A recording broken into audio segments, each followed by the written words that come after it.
home in the United States. And I appreciate the comment on that. I'd also like to... Violin virtuosos D.R.N. Rajam and Dr. Sangeeta Shankar to talk about their ancient musical genre. Pop artist Romero Brito brings us news about his latest worldwide artistic endeavors. We'll cover the many South Florida gallery walks with Liana Perez of Art Circuits magazine.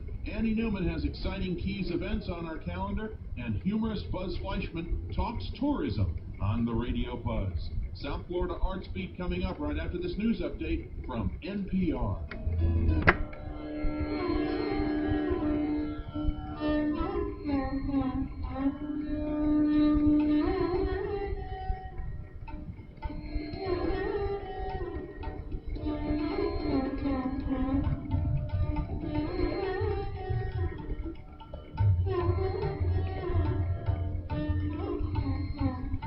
Welcome back to South Florida Arts Beat here on 91.3 WLRN. I'm Ed Bell.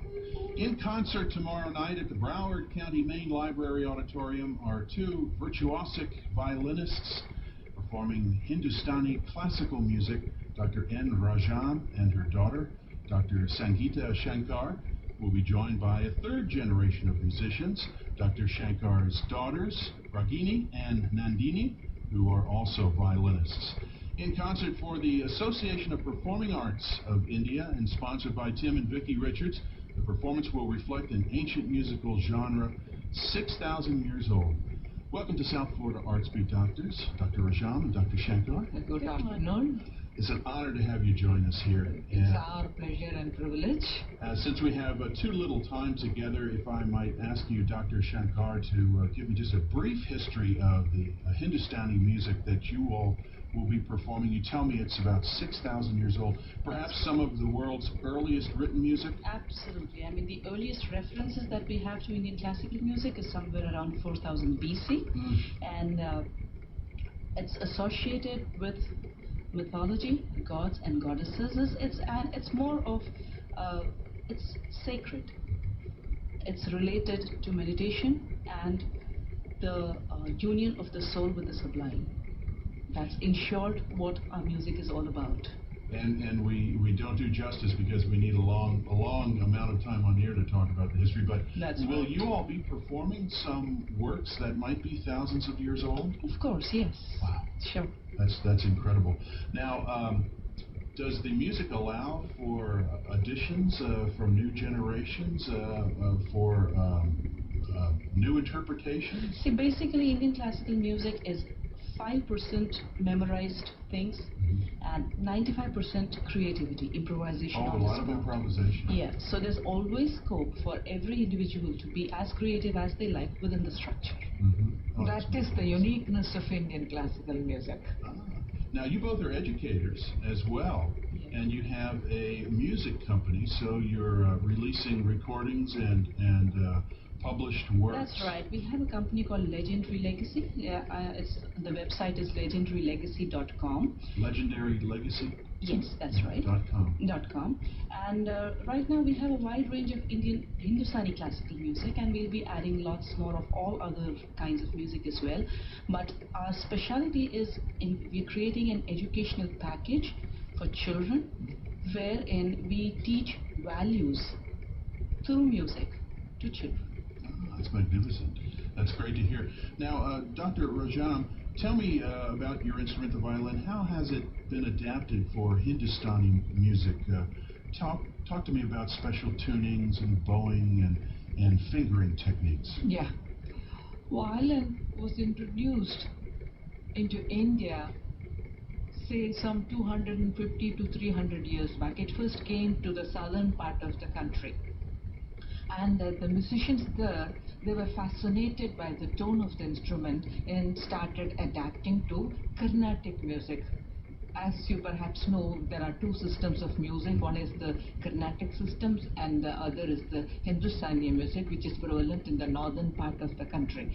So it came to south, and 4-5 generations of musicians had to work hard in order to evolve a sophisticated technique for the reproduction of Carnatic music in the South.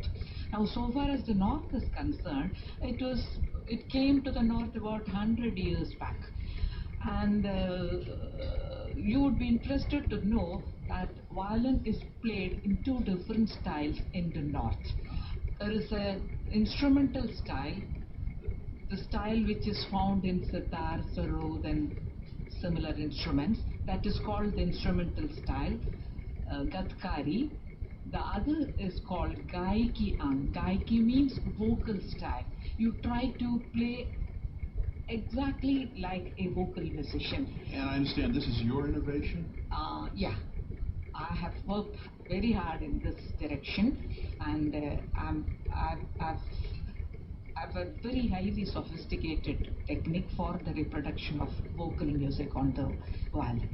Show me some of the characteristics of your style, if you can. Yeah, I'll show you the difference between the two styles, what is gaiki and what is gadkari.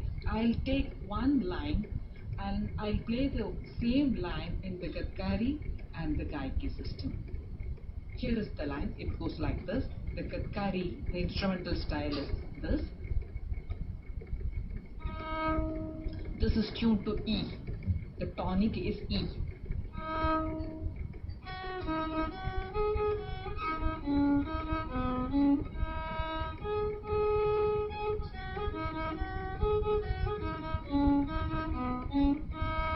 That's the gadkari, the instrumental style. The same when played in the gaiki style.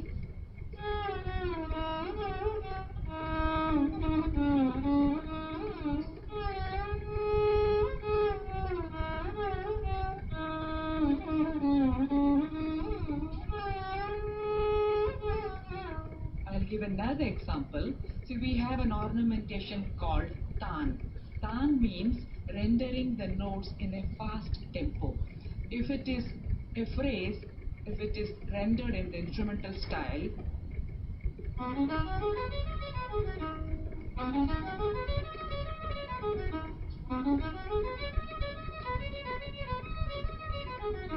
now the same in gaiki.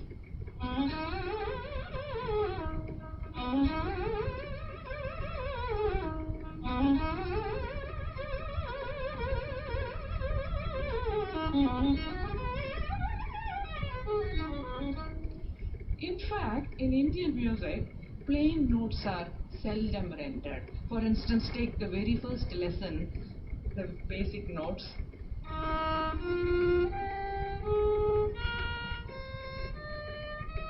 They are common to both the systems. Now, when a student is familiar with the placings, then the way it is taught is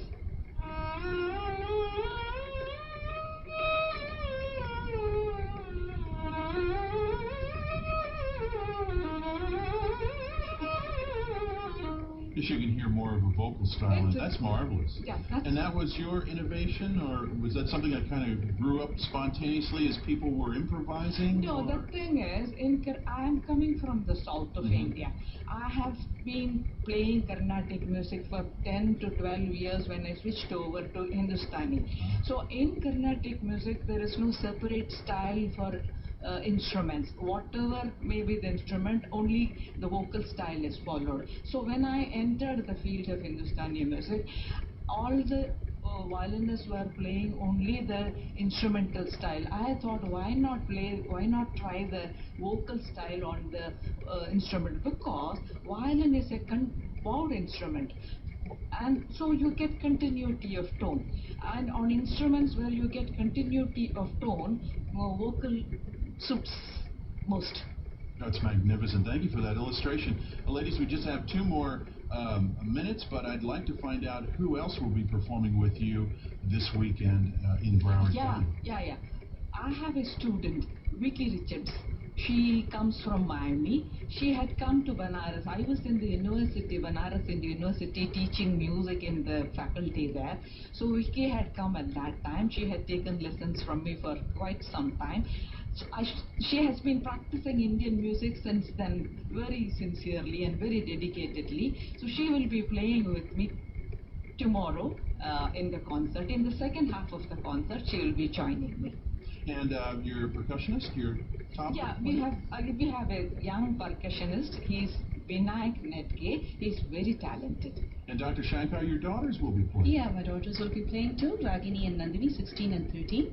They'll be playing in the first half, just for about half an hour. Isn't that great? 3 generations. Well, Feels good. Thank you so much. I would be very happy if you can make it for the concert. And all of our listeners as well. Oh, yeah. Thank you so much. Doctors, thank you so much for joining us. I'm very sorry for all too brief time, but we want to have you back. Hopefully you will return very shortly to our fair shores. And once again, Indian classical music featuring 3 generations of violinists, Dr. Rajam, Dr. Sangeeta Shankar, that's Ragini and Nandini. That's tomorrow at the Broward County Main Library Auditorium, 100 South Andrews Avenue in Fort Lauderdale, 7 p.m. More information at ticketweb.com or 866-468-7630. And thank you, doctors, once again so much for joining us here on South Florida Arts Beat. Good luck. Thank you so much.